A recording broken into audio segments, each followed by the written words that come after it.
J'ai assisté à l'arrivée des Allemands un soir. Il commençait à faire brun. Un monsieur est arrivé à bicyclette, qui venait de vers Rochefort, et passait enfin comme un fou, et il ne faisait que dire les Allemands sont à Saint-Aignan, les Allemands sont à Saint-Aignan. Il faisait dire ça tout seul. Moi, je me trouvais sous un arbre au bord de la route, et il ne m'a même pas vu. Alors j'en ai déduit, mais ce bonhomme est fou, parce que à cette époque-là, évidemment, nous n'avions pas d'information, l'information ne circulait pas, pour ainsi dire. Et puis, effectivement, peut-être une demi-heure après, sont arrivés les motos avec les sidecars, les mitraillettes sur les sidecars. Enfin bon, puis ils arrivaient en direction de Royan. Ils partaient sur Royan. Et puis, par contre, après, il y a eu une certaine interruption.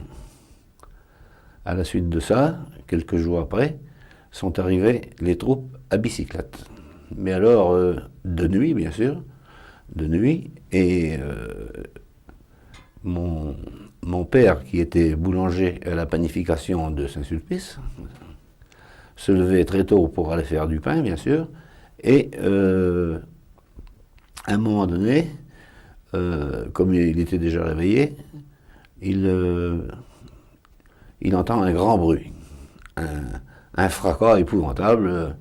Alors il a entrebraillé les volets de la chambre, et il a constaté que tous ces cyclistes étaient enchevêtrés les uns sur les autres. Ils criaient entre eux, ils s'insultaient un peu. Ça a duré au moins un bon quart d'heure. Et puis, ils se sont relevés, ils sont repartis. Par contre, le matin, il n'y avait plus rien. Le calme était revenu complètement. Quelques jours après, ce sont les chevaux, avec les caissons, enfin tout le matériel qui a passé aussi pendant pas mal de temps. Et à la suite de ça, on en a déduit que nous étions occupés. Les belles maisons, genre maisons bourgeoises ou même d'autres, ces messieurs ont réquisitionné les chambres les plus belles, les mieux placées. Entre parenthèses, il y en avait une au-dessus de la mairie, au-dessus de la porte de la mairie. Tu te rappelles le lieutenant qui était là? Ah non, il y avait un lieutenant là. Un lieutenant-major. Après, la population s'est habituée. Et puis, c'est devenu une habitude, pour ainsi dire. Hein. Voilà. Ce n'étaient pas non plus des SS qui sont arrivés les premiers. Ce sont des troupes des troupes normales de l'armée allemande. Et parmi ces troupes, il y avait un petit peu de tout, parce qu'à l'époque, les Allemands avaient envahi la Pologne et la Tchécoslovaquie. Il s'est trouvé à cette époque-là qu'ils avaient enrôlé ces gens-là dans l'armée. Et on a eu des occupants comme ça qui n'étaient pas... Vous savez, on sentait que c'était un peu des gens comme nous, ils faisaient la guerre par force, pour ainsi dire. Hein. Et puis, tout ça s'est très bien passé pendant quelques années. On essayait bien sûr de prendre le poste anglais, la radio anglaise, et pour avoir des informations, mais la radio était complètement brouillée, vous savez, par des bruits, des tutututuit, et on ne comprenait pour ainsi dire rien. Et puis alors nous allions toujours à l'école, évidemment, l'école était toujours ouverte, et à un certain moment, les Allemands sont devenus un peu plus pressants. Voyez-vous, on sentait qu'il y avait quand même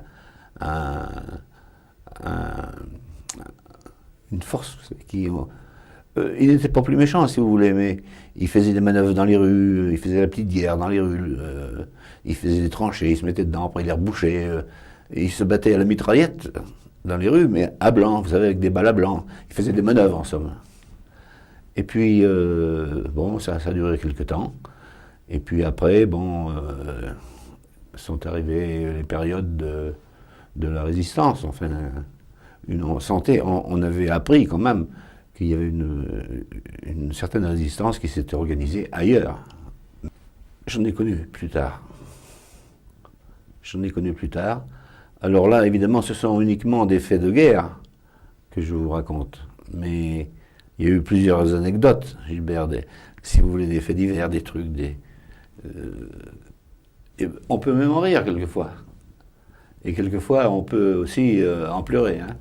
Mais avec Gilbert, on a vu des choses. Entre parenthèses, le père Labbé, quand il s'est fait lever, tu sais, tout ça.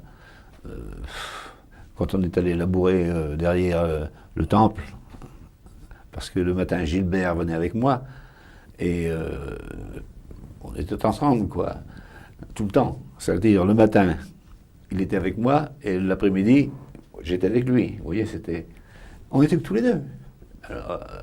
Avec parents, mais... D'à peu près, bah oui, mais d'à peu près le même âge, quoi. Nos deux familles étaient côte à côte, pour ainsi dire. Et puis, bon, alors, est arrivé après la temps de la pénurie, parce que la pénurie se faisait de plus en plus pressante. Hein. On sentait que, bon, est arrivé un peu de marché noir, tout ça. Donc, on était à peu près obligés de se débrouiller par nous-mêmes. Tu te rappelles, Gilbert, de ça hein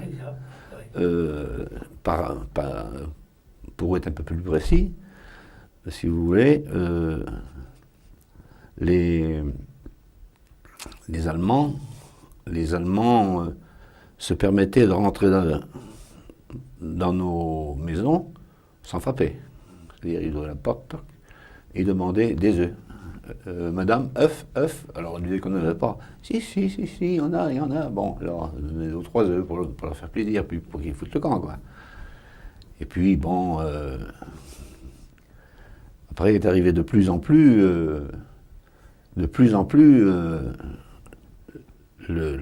comment dire, les restrictions, vous savez. Eux-mêmes n'étaient plus très bien ravitaillés. À cette époque-là, comment dire, les vives, si on peut dire vulgairement, n'arrivaient pas comme... c'était pas pareil. Hein. En même temps que ça, ce sont les SS qui sont arrivés à Jaffa. Il y a eu la construction des blocos, le mur de l'Atlantique qui passe à Jaffa. Hein. Et ça a duré plusieurs années. Ils se sont montés des baraquements, tout ça. Il y a même eu, à un moment donné, des Russes blancs, ce qu'on appelait, nous, des Russes blancs. C'était des genres de Mongols, je ne sais quoi, qui avaient été aussi enrôlés dans l'affaire, et avaient des chameaux. Il y a eu des chameaux à Jaffa, messieurs. Quand j'ai parlé de ça sur le journal à Francis, il m'a dit, non, les gens me disent des chameaux, mais venez d'où? Mais je dis, j'en sais rien. Il y avait des chameaux à Jaffa. Ça n'a pas duré très très longtemps, mais enfin, bon. Et je me rappelle d'une anecdote aussi, que un soir, j'avais ma petite nièce qui habitait vers l'église, et que était malade.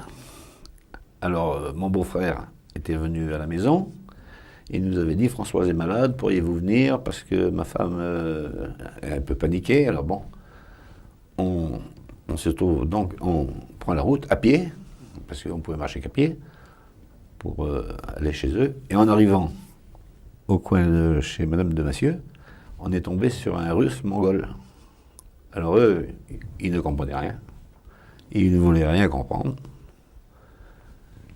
Et puis, bon, bah... alors là, interdit de passer. Ma mère a eu une idée, c'est d'aller voir une voisine qui, elle, parlait allemand. Elle a dit, je vais aller avec vous. Elle lui a parlé en allemand. Je me rappelle de 2 mots, Baby krank. Ça veut dire bébé malade. Alors là, il nous a laissé passer. Mais vous voyez, c'est pour dire qu'il y avait déjà une certaine pression qui se passait. C'était plus qu'au début, hein, c'était pas pareil. Et puis, bon, après, les anecdotes deviennent de plus en plus, comment dire, un peu plus nombreuses, si vous voulez. Parce que après ça, bon, je vous ai dit qu'il y avait le marché noir. Bon, on avait un boucher à l'Aiguille, qui s'appelait Orget à l'époque, je ne sais pas si tu l'as connu, qui lui faisait de l'abattage clandestin et vendait de la viande dans une espèce de petit réduit. Bon, on y allait parce qu'autrement il y avait les tickets, on n'avait rien. Hein. Et avec les tickets, on avait 3 fois rien. Il y avait la carte T, ce qui voulait dire travailleur. Il y avait la carte C, je crois que c'était cultivateur, ou je sais pas quoi, que ça voulait dire quelque chose, c'était la carte C. Après, il y a eu la J3, la J2 et la J1. Ça veut dire la J3, c'était un peu tonnage, Gilbert. Moi, j'étais J2 et les plus jeunes, c'était J1. Mais c'était minime, puisqu'on a le droit, quoi. Puis on ne le trouvait même pas. Et les gens, sans les tickets, ne pouvaient pas. Ils étaient, ils étaient livrés selon les tickets qu'ils avaient. Et puis ça, il n'y avait rien à faire. Hein. C'était pas la peine de transverser là-dessus. Après, c'est donc est arrivée la période de la résistance, où qu'on a appris qu'il y avait de la résistance. Moi-même, j'en avais un dans ma famille, et je ne le savais pas. Je peux vous le dire comme ça entre nous, c'était mon beau-frère, Marc Labbé, qui lui était pensionné de la marine parce qu'il avait contacté un début de tuberculose dans la marine. Et il avait été, pensionné à 100% pour le reste de sa vie. Et il y avait aussi l'instituteur. Et ils marchaient ensemble, évidemment. Ils avaient formé une cellule à Châtelard, mais nous, on ignorait tout ça. On ne le savait pas. On l'a su qu'après. Un beau jour, les Allemands sont venus occuper les classes. Ils ont tout débarrassé des tables et les bancs et tout le bazar. Ils ont tout vidé. Ils ont cloué des bas-flancs et ils ont rempli tout ça de paille et ils couchaient dans la paille dans les classes. Tu te rappelles de ça, Gilbert? Ah oui. Hein? Alors, bon... C'était normal, de toute façon. Hein. Oui, ben, on est occupé. On est occupé, hein? Oui, bien sûr. Il y a eu des personnes qui ont dit, mais enfin, messieurs, mais qu'est-ce que vous faites? Mais madame, mais c'est la guerre. Vous êtes occupé, c'est la guerre. Vous voyez? Bon, après, évidemment, pendant cette durée-là, Gilbert se rappelle, on se débrouillait pour tamiser la farine, pour... c'était infernal. Et on réquisitionnait les vaches.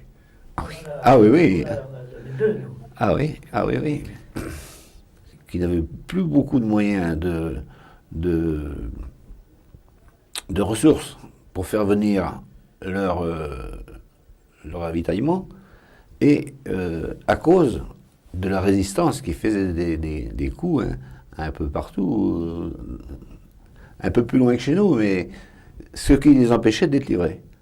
C'est ce qui est devenu la poche de Royan, ils se sont trouvés encerclés. Et à partir de ce moment-là, évidemment, les temps sont devenus de plus en plus durs. Et nous, en l'occurrence, je parle en mon nom, parce que mon père a été réquisitionné pour faire du pain pour les Allemands. Et en ce qui me concerne personnellement, à cette époque, j'avais peut-être 11 ans et demi, c'est-à-dire 2 ou 3 ans, au bout de 2 ou 3 ans d'occupation, j'avais été délégué par le président de la coopérative de panification pour vendre le pain. Aux Allemands. J'avais des ordres, mon père ne faisait que des pains de 5 livres, vous savez, des gros pains, et j'avais des ordres de la direction de la coopérative de partager le pain de 5 livres, enfin 2,5 kg, en 5, c'est-à-dire 1 livre pour chaque Allemand. Hein. Il fallait se débrouiller pour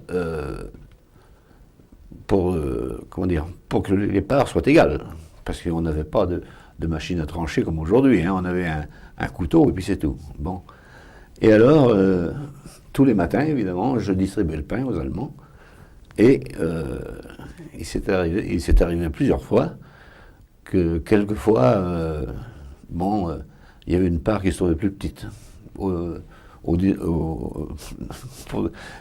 Disons qu'il y en avait un qu'on avait une plus grosse. Et quelquefois, ils se trouvaient ensemble. Alors, les Allemands me disaient « Ah, Monsieur Schahn, vous ne faites pas des parts égales », parce qu'ils avaient appris à parler le français après. Regardez mon collègue, lui, il a une grosse part, tout ça, enfin bon. Et puis, je prenais un petit bout, alors j'avais un pain qui servait au détail, un petit peu quand même, selon les têtes. Alors, j'avais toujours un pain qui était entamé, et je coupais des tartines pour machiner.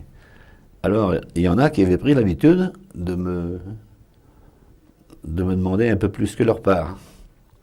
Alors, ça dépendait comme ça se passait. Si j'avais du pain en corbeille de couper, je lui donnais un truc. Alors, figurez-vous qu'à cette époque-là, ils me donnaient des cigarettes pour me récompenser. Et ces cigarettes s'appelaient des Kyriazis. Et bon, moi, étant tout jeune, je ramassais des cigarettes. Mon père, qui n'avait jamais fumé, à part quand il était à l'armée, s'est remis à fumer ces fameuses cigarettes. Enfin bon, ça c'est une anecdote. Et en même temps, il s'est passé aussi quelque chose que j'ai vécu. Donc il y avait eu aussi la garde des câbles téléphoniques. Il y avait eu les fameuses asperges à Rommel.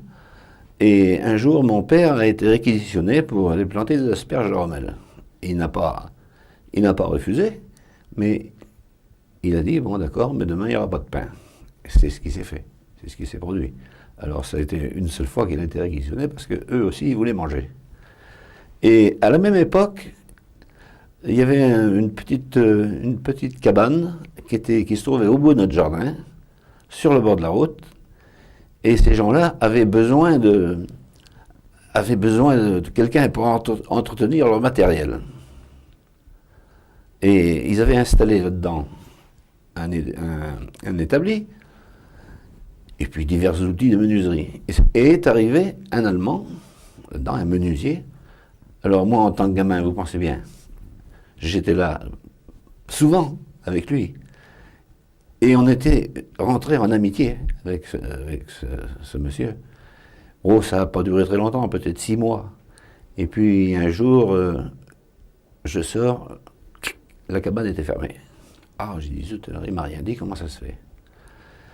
Le lendemain, il revient, en larmes.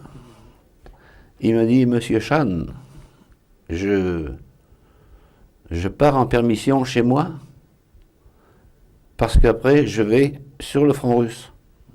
Mais ce garçon, parce que c'était quand même un jeune, il pleurait, mais il pleurait comme un gamin. On ne se reverra plus, Monsieur Chan. Et quand il est revenu de permission, la cabane, le petit atelier est resté fermé, et lui, je ne l'ai jamais revu.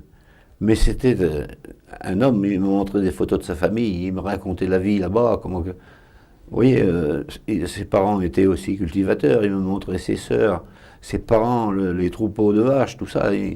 Mais c'était un homme vraiment bien, hein, vraiment sérieux, que j'ai eu la chance de contacter. D'ailleurs, j'en parle souvent, mes enfants le savent, toute la famille le sait.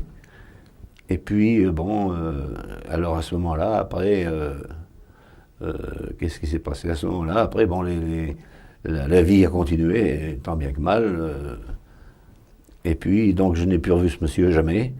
Et est arrivé un peu la continuité, si vous voulez, le pressing de la résistance qui se produisait, que nous ne savions pas, mais que nous savions qu'elle était à l'extérieur, mais pas à nos portes.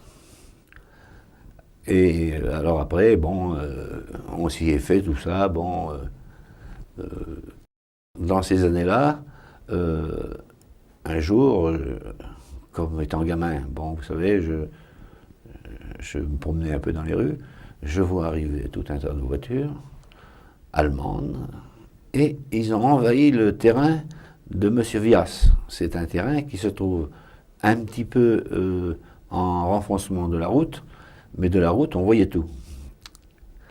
Et je me demandais ce que c'était, je dis, qu'est-ce qu'ils viennent faire là? Alors ils rentraient dans cette cour, et puis ils ont monté une estrade dans le fond, ils ont mis des oriflammes partout avec la croix gammée, et puis les oriflammes qui vont avec. Mais j'ai dit, qu'est-ce que ça peut être? Mais comme mon ami allemand, le menuisier, lui, était disparu, je ne pouvais pas avoir de renseignements. Par contre, 1 ou 2 jours après, ils sont venus à la boulangerie, un officier est venu à la boulangerie, au Fournil, et a dit à mon père, vous êtes réquisitionné à telle date, parce que c'est l'anniversaire du Führer, il va y avoir une grande fête, et nous réquisitionnons votre boulangerie. Quoi faire? Il réquisitionne. Mais lui, par contre, il était mis à la porte de son fournil. Et bon, alors il y a eu les fanfares qui sont venus, ça a duré toute une journée, de la musique, et puis ils mangeaient ce qu'ils avaient fait au fournil, ils avaient fait cuire dans le four, leur cuisine et tout, hein, et c'était une vraie festivité. Et c'était l'anniversaire à Hitler. Le lendemain, quand mon père a voulu reprendre la possession du fournil, c'était un peu la pagaille. À cette époque, le pain, ce que l'on appelait les miches à l'époque, était sur couche dans des paillons en osier, et dans lequel on mettait une couche pour poser la pâte dessus, et qu'on renversait après sur la pelle pour le mettre au four. Et eh bien, mon père n'a pas pu rembaucher le lendemain. Ils avaient fait tout un tas de gâteaux au fromage, et les couches, ces fameuses couches, étaient pleines de fromage. Alors ma mère est venue, elle a emporté toutes les couches à la maison, elle a tout lavé, brossé, et puis il y a eu du pain que le surlendemain. Alors là, évidemment, la population n'était pas très contente, mais enfin, si vous voulez, parce qu'il y avait quand même quelques personnes à Saint-Sulpice. Il n'y avait pas eu d'évacuation, pour ainsi dire. L'évacuation est venue bien après. À la suite de ça, il y a eu aussi l'évacuation des régions du nord de la France, qui sont passées par Saint-Sulpice, mais qui se sont arrêtées à Saint-Sulpice. Alors de grosses voitures américaines, genre Buick, Packard, enfin dans ces marques-là. J'étais quand même gamin, je ne me rappelle pas très exactement, mais de grosses voitures. Et c'était des commerçants du Nord, soi-disant des marchands de tissus. Enfin, bon, ils se sont arrêtés à Saint-Sulpice, mais ils ne se sont pas arrêtés. Il n'y en a que quelques-uns, un ou deux, je crois, une ou deux familles, qui sont restés. Entre parenthèses, il y avait la famille Baer, qui sont restés chez une tante qui habitait à la Lande, et la famille Boufflet. Boufflet, c'était des gens de l'Aisne, je crois, ou de ces régions-là, qui sont restés aussi à Saint-Sulpice, avec ces gens-là avaient une fille, et elle est venue à l'école avec nous, et c'était des gens très gentils, quoi, comme nous.